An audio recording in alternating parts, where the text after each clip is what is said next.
nagpakita. Hindi siya nagpakaama. Napansin ni Lola ang pananahimik ko. Alam niya marahil na yon ang paraan ko ng pagpapakita ng kalungkutan. Ang manahimik. Alam din niyang hindi ako komportable sa pagtanggap niya ulit kay tatay at sa bagong pamilya nito sa bahay namin. Kinausap niya ako ng masinsinan sa kwarto at inihingi niya ng tawad ang pagdedesisyon niya nang hindi nagsasabi sa akin.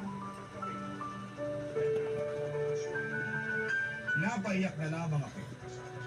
Wala naman akong nagawa. Gusto ni Lola na tumira roon si tatay at ang bagong pamilya nito dahil nalulungkot siyang Mataas pa isa. yung mga paa. Lalo't wala na ako roon madalas. Tapos bigla pang nawala si Kuya Bert.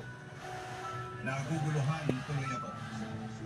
Kailangan ko na bang tanggapin si tatay pabalik sa buhay namin? Kailangan ko na ba siyang patawarin?